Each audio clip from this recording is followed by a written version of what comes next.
Hello guys. इस part के start में हमें एक फ्लैशबैक दिखाते हैं।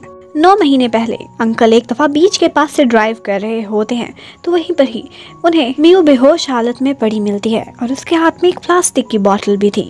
वो उसकी जान बचाते हैं और उसे अपने घर ले आते हैं। आज मियो वही प्लास्टिक बॉटल्स फिर से उठा रही होती है तो बीच के किनारे उसे वही सीन याद आता है जैसे उसने उस दिन हसुदा को किस की थी। और फिर उसके बाद सी क्रिएचर्स ने उससे बहुत सारी बातें भी की थी। सभी ने उसे कहा था कि इसको सीरियस ना लेना, तुम्हें हमारी लास्ट होप हो और तुम्हें प्यार व्यार के चक्करों में नहीं पड़ना बल्कि मिशन पर काम जारी रखना है। और उसके बाद हसुदा जब आज काम पर आता है तो उसके हाथ पर थोड़ी चोट लगी हुई थी, रिस्ट मुड़ गई थी कल वाले वाकया के बाद। लिफ्ट में उन दोनों का आमना सामना होता है। वो दोनों ही बहुत ऑकवर्ड फील कर रहे थे और तब वो दोनों ज्यादा एम्बैरेस हो जाते जब एक लंबी खामोशी के बाद इकट्ठे ही बोलने लग गए थे। बेचारी मियो को लगा था कि कल बीच पर जाने के बाद इसने जब सी लाइफ देखी होगी तो इसका कुछ तो माइंड बदला होगा, लेकिन ये बात सुनते ही हसुदा को गुस्सा आ जाता है। वो कहता है मैं अपना प्लान बिल्कुल भी चेंज करने वाला नहीं हूँ। और फिर उसके बाद दिखाते हैं कि आज उन लोगों के ऑफिस में एक और डेवलपर आया हुआ था जिसको वो लोग अपने इस प्रोजेक्ट में इन्वेस्टर बनाना चाहते थे। उसका नाम डेविड था और वो एक बहुत बड़ा बिजनेसमैन था। उसको उनका प्रोजेक्ट काफ़ी पसंद आया था। टावर भी अच्छा था, लेकिन उसकी एक डिमांड थी और वो कहता है कि अगर हम इसको एक और अच्छा व्यू देना चाहते हैं तो क्यों ना हम होटल को इस टावर से कनेक्ट करें एक टनल के थ्रू। आज मियो अपने एक नए प्लान के साथ सामने आई थी। वो बिल्कुल भी शाय नहीं थी, बल्कि आज वो सारों को काट कर आगे निकल आती और मिस्टर डेविड से बातें करने लगती है। वो खुद को उनकी बहुत बड़ी फैन दिखा रही थी और कहती आपसे मिलने की और आपके साथ एक सेल्फी लेने की बहुत बड़ी विश थी मेरी।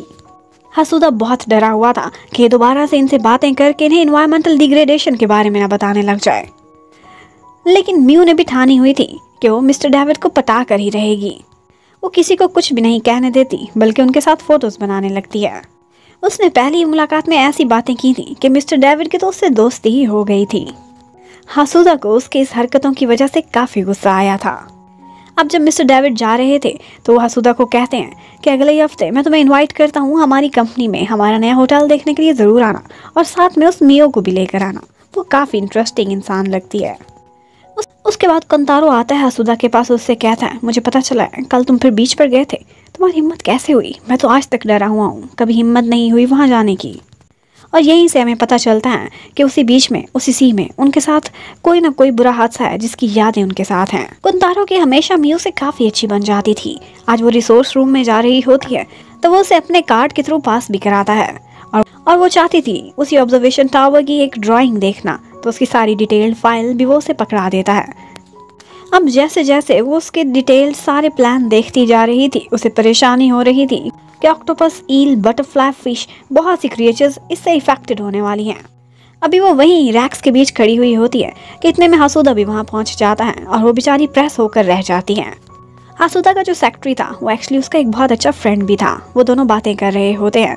हसुदा कहता है मुझे कल के बारे में कुछ भी याद नहीं है, बस इतना याद है कि जब मैं होश में आया था तो वही लड़की मियो मेरे सामने बैठी हुई थी। उसका सेक्रेटरी काफ़ी हैरान हुआ था कि वो एक अकेली लड़की ये कैसे कर सकती है, तुम पत्थरों के बीच फंसे हुए थे तो मैं निकाल कर कैसे बाहर ले आई। लेकिन मियो को तसल्ली हो गई थी कि थैंक्स गॉड इसे और कुछ भी याद नहीं है। और उसके बाद हमें हसुदा के छोटे भाई को दिखाते हैं। इंतारो आजकल गया हुआ था मियो के ऑफिस में। वो वहाँ पर कुछ डिस्कशन करने के लिए गया था, लेकिन उसी बीच उसकी मियो की एक फ्रेंड जिसका नाम आइका था उससे काफ़ी अच्छी अंडरस्टैंडिंग हो जाती है। मियो शाम को जब अपने अंकल से मिलती है और कहती है मैंने फैसला किया है कि मैं स्ट्रेट फॉरवर्ड उनसे लड़ाई नहीं करूँगी, पहले तो इस सारे प्लान की डिटेल में जाऊँगी, हर चीज़ का पता चलाऊँगी और उसके बाद मैं इसमें से ऐसी चीज़ें निकालूंगी जिसकी वजह से मैं इन्हें स्ट्रांगली अपोज कर सकूँ। कंतारो आज जब घर वापस आता है तो वो वही पेंटिंग देखता है जो उनकी बचपन की इकट्ठी थी, लेकिन ये देखकर उसे बहुत गुस्सा आता है और वो इंतारो से कहता है कि इसे डिस्पोज ऑफ कर दो।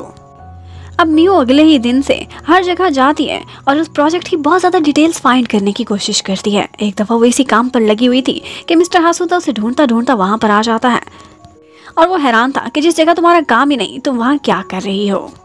वो उसे बताता है कि डेविड ने मुझे कहा था कि जब हमारी कंपनी आना तो साथ में मियो को भी लेकर आना। मुझे लगता है तुम तो बिजी होगी इसलिए रहने ही दो, लेकिन मियो तो उससे आगे आगे तैयार थी उससे मिलने के लिए।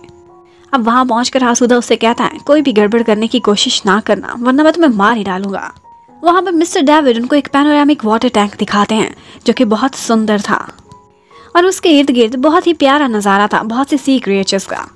और मियो हमेशा की तरह से उन्हें फिर से बहुत बटरिंग करती है और उनका दिल जीतने की कोशिश करने लगती है। लेकिन बाद में जब वो उसी टैंक को देख रही थी तो वहाँ पर उसे कुछ फिश दिखाई दी थी, जिसको उसने फील कर लिया था कि ये बहुत सैड है और उससे कोई बात करना चाहती हैं। यहाँ पर मौका पाते ही मियो हासुदा से कहती है कि मैंने कल तुम्हें बचाया था, तुम्हें कुछ भी याद नहीं है लगता है, एक थैंक यू तो बनता है तुम्हारी तरफ से। अगर मैं वहाँ तुम्हें बचाने के लिए ना आती तो तुम उस पत्थर पे चिपके एक स्क्विड बन जाते। लेकिन हासुदा बहुत एरोगेंट था, उसे अभी भी थैंक्स नहीं बोलता। आज मियो की रिसर्च लैब में एक पार्टी चल रही थी। वो सारे लोग मियो का वेट कर रहे थे क्योंकि उन्होंने मियो को बहुत सारा सामान भी लाने को कहा था। वो वही याद कराने के लिए उसे एक मैसेज करते हैं और उसी टाइम पर मियो बार बार हासुदा से पूछने की कोशिश कर रही थी कि तुम स्कूबा डाइविंग करने क्या देखने के लिए गए थे। वो कहता है मैं सी क्रिएचर्स को नहीं देखने गया बल्कि कुछ तलाश करने गया था। अब इतने में मियो परेशान हो जाती है कि उसे रिसर्च लैब में बहुत सारा सामान देने जाना है, लेकिन वो अकेली इतना कुछ कैसे उठाएगी।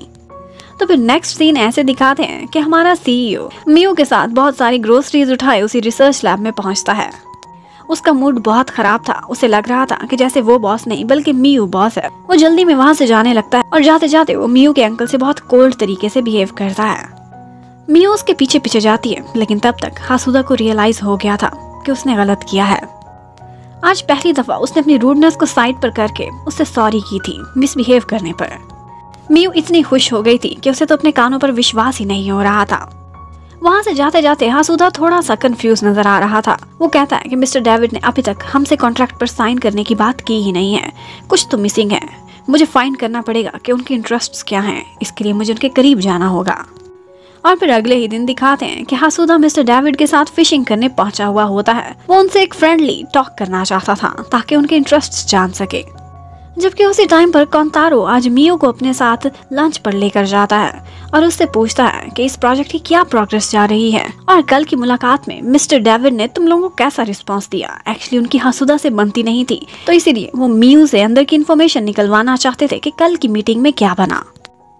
यहाँ पर मिस्टर डेविड से हासुदा पूछता है कि रिजॉर्ट्स के बिजनेस में आपको क्या इंटरेस्ट है।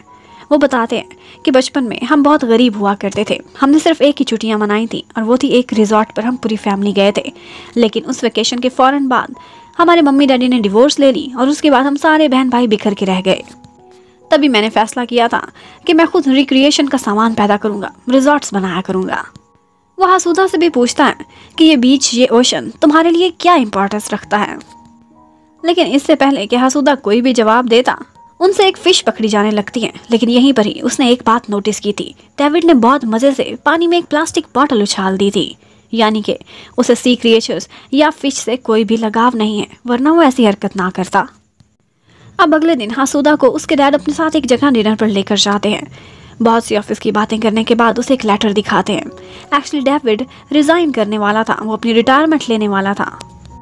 उसकी फेयरवेल पार्टी हो जाए उससे पहले वो उसे असाइन करते हैं कि तुमने उसे कॉन्ट्रैक्ट साइन कराना है। मियो एक बहुत कीन ऑब्जर्वर थी, उसने बहुत डीपली मिस्टर डेविड को ऑब्जर्व किया था और उस दिन उन्हीं के ही टैंक में उसने एक फिश को भी सैड देखा था। इसके अलावा उसकी रिसर्च ने यही बताया था कि मिस्टर डेविड कोई अच्छे इंसान नहीं है, बल्कि वो हासुदा को गलत समझती थी। नहीं, मिस्टर डेविड ज्यादा बुरे इंसान हैं, क्योंकि ना तो उनको सी से या ओशन से कोई भी लगाव है, सिर्फ पैसा बनाने से है, और एनवायरनमेंट इसकी तो वो जरा भी परवाह नहीं करते। अब नेक्स्ट डे हासुदा ने एक पार्टी पर जाना था और ये पार्टी अरेंज की गई थी मिस्टर डेविड की तरफ से। आज बहुत क्रूशियल डे था, आज ही के दिन में उन्होंने कॉन्ट्रैक्ट के लिए उनको मनाना था। हासुदा देखता है कि वहाँ पर मियो भी आई हुई है और मिस्टर डेविड से कोई बात कर रही है। वो डर गया था कि ये इनको भड़का रही होगी, एनवायरमेंटल इम्पैक्ट के बारे में बता रही होगी। वो उसे पकड़कर जबरदस्ती वहां से बाहर लेकर जाता है और पूछने लगता है कि तुमने यकीनन कोई गड़बड़ की होगी, सच सच बताओ क्या बात हुई। लेकिन एलिवेटर में वो कोई भी जवाब देती उससे पहले ही वहां पावर ब्रेक डाउन हो जाता है। वो लोग उस टाइम पर बहुत हाइट पर थे और जैसे ही मियो नीचे देखती है उसका दिल घबराने लगता है। हीटर भी बंद हो गया था तो वो शिवरिंग करने लगी थी। उसकी हालत वहाँ बहुत मिजरेबल हो गई थी। वो साथ साथ ये भी बताई जा रही थी बहुत दुख से कि मैंने सब कुछ बताया है कि इसका वो बहुत दुख से उसे ये सारा कुछ बता रही थी कि मैंने मिस्टर डेविड को समझाया है कि टनल ना बनवाए, टनल बनवाने से फिशेस पर बहुत बुरा इम्पैक्ट होगा। लेकिन इन चीजों की परवाह मेरी जूती भी नहीं करती। हासुदा हमेशा से इतना रूड लगता था, लेकिन आज उसे मियो को इस हालत में देखकर उस पर बहुत रहम आ रहा था। वो आता है और अपना कोट उसे पहना देता है और उसे संभालता है कहता है कि अभी सारा कुछ ठीक हो जाएगा, लिफ्ट भी चलने लगेगी और सर्दी भी नहीं लगेगी। मियू बहुत हैरान हो गई थी। वो उससे पूछती है, मुझे समझ नहीं आती कि तुम्हारी रियल सेल्फ कौन सी है, एक वार्म इंसान या फिर एक रूड इंसान। और इतने में उसकी आंखें बंद हो जाती हैं। हासुदा उसे अपने साथ हक कराता है और फिर कहने लगता है, थैंक यू सो मच, उस दिन तुमने मेरी जान बचाई, तुम्हारा मुझ पर हमेशा एहसान रहेगा। और ये कहते ही वहाँ पर दोबारा से पावर आ जाती है और एलिवेटर चलना स्टार्ट हो जाती है। अब हासुदा उसे नीचे ले जाकर सी ऑफ करता है। वो उसे उसका कोट वापस करती है और कहती है, तुम्हारे लिए एक इम्पॉर्टेंट दिन है, इसलिए मैं अब यहाँ से जाती हूँ। अब हासुदा ऊपर आकर मिस्टर डेविड से कहता है, उस दिन मुझसे पूछा था ना कि ये समुद्र मेरे लिए क्या मायने रखता है, तो मैं आज बताना चाहता हूँ कि इससे मेरी ऐसी यादें जुड़ी हुई हैं कि मैं हमेशा इसके साथ जुड़े रहना चाहता हूँ। लेकिन मिस्टर डेविड आगे से कहते हैं, ये सारी बातें सुनने में बहुत अच्छी लगती हैं, लेकिन मैं बताऊं, टूरिज्म रिसोर्स में बहुत पैसा है और मुझे जो चीज़ फैसिनेट करती है वो सिर्फ और सिर्फ पैसा है। मैं सारा कुछ उसी के लिए कर रहा हूँ। और इतने में कोंतारो आकर उसको बताता है कि मिस्टर डेविड ने हमारे साथ कॉन्ट्रैक्ट साइन कर लिया है और करा इस शर्त पर है कि वो टावर के साथ साथ एक टनल भी बनाएंगे। हासुदा आज बहुत ज़्यादा डिसअपॉइंट हो गया था। वो कभी भी चीज़ें इस तरह से, इस ढंग से नहीं चाहता था। मियू की तरह उसका माइंड भी चेंज होने लगा था, इसलिए आज उसे खुशी की बजाय बहुत अफसोस होने लगता है।